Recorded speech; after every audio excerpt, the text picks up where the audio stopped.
Hey everybody, it's Jason Blaha here, and I thought I would sit down and do a video for you guys and gals today. Get a sip of water, get my radio voice on. Something that I feel that we need to talk about, and I think this is important when we are dealing with context-specific things in our training. This channel is historically focused more on performance and strength, and a lot less on aesthetics and bodybuilding. Now, I am personally drifting in the direction of saying, hey, I really need to improve those things. I need to focus on some bodybuilding and aesthetics for a while, which I've been doing, and I'm going to continue to do so. And so when we say certain things, we need to understand them in the context in which they are said, because there are things that we have to think about for considerations for performance and things that we do have to think about for considerations for hypertrophy and maximum muscle development. And I think one of the big ones that we need to differentiate with is, are we pursuing hypertrophy in a muscle that is more specific to a movement pattern, or are we trying to maximally develop the muscle? And I know that sounds like a conflict when I say size equals strength potential, right? That sounds like a conflict, but the thing that I would point out, certain heads of a muscle may contribute more to your squat or bench press than another. Therefore, maximizing those muscles makes the most sense. It doesn't mean that more general hypertrophy won't have some carryover. It's just not as important. And I think I'll give you guys a perfect example. Everyone gets bench press. 3 heads of the tricep. We have the lateral, we have the medial, and we have the long head. Which of those contribute the most to the bench press? Are we saying they don't all contribute some? No, we know they do. The lateral head is way more involved in the bench press. So if you want a bigger max bench, it does make sense to maximize the lateral head of your tricep. Okay. However, if you're trying to bodybuild, that long head starts to become really important. It's the biggest of the heads. Visually, you see it more from the side. That side view, that rear view, that long head stands out. Front view, you'll see that lateral head more. Okay, so if you're chasing big, impressive looking arms, you're going to have to focus more on the long head. Now, use me as a perfect example. I am not known for having the greatest arm development. I'm having to work on my arms a lot. But you guys have seen me close grip bench 365 pounds. But I don't have the most impressive triceps, and it's very clear my long head does need more work. Okay, we all realize that. It's quite obvious visually.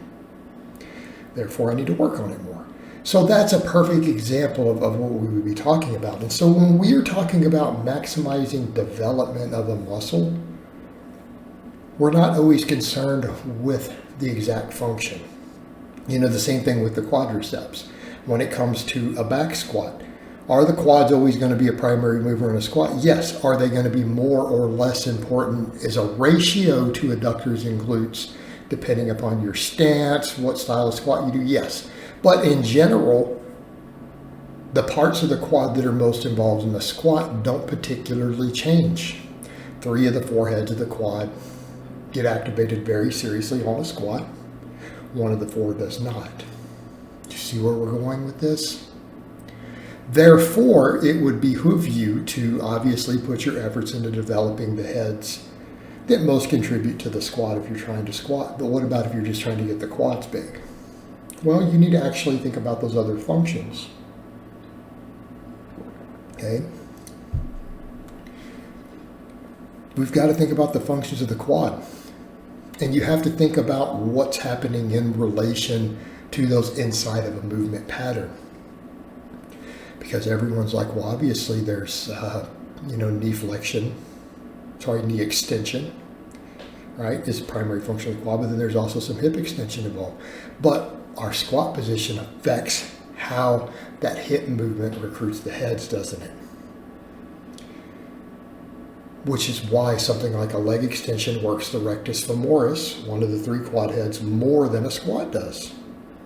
Doesn't mean that the leg extension is a better overall movement. Not necessarily for all the heads of it. But you have to think about those functions, and you have to think, especially biarticulated muscles that attach obviously at 2 joints that have different functions in a multi-joint movement. there's oftentimes one of the heads gets neglected. Okay, the same thing with the hamstring. Any sort of hip hinge, only 2 of the 3 heads are going to get fully activated. Therefore, if you're trying to maximally develop the hamstring, you've got to think about those functions. And man, we get into a delt, that gets really complicated. But this is what we have to think about when we are saying, hey, I need to maximally develop a muscle. Because if you are in the pursuit of a certain look or aesthetic, and you are trying to have a well-developed, proportionate, balanced physique, those are considerations you probably have to think about to some extent. And I'm not saying you have to obsess over them, but I'm saying for most of your muscles, it would be a good idea to make sure that you're doing at least 2 different exercises and think about the functions involved. You know, perfect example, bicep, every guy's favorite muscle, right? What is the biceps functions? Well, obviously it does this, right? That is the primary role. That will develop most of your bicep, by the way, right? Flex and extend the arm. We're just flexing the elbow. What else does it do? The second most important function, but only one of the 2 heads is involved, the long head, right? That extension of the shoulder. The first 30 degrees of that extension of the shoulder forward is one of the functions of the long head because of the way it attaches, right? Down here, obviously the bicep attaches, both heads attach at the same point. There's 2 different tendons in the top and they insert in a different part of the shoulder, and they do have different movement considerations. And then you have the supination and pronation of the wrist, which is, you notice the bicep moving, right? That's one of the functions of the bicep.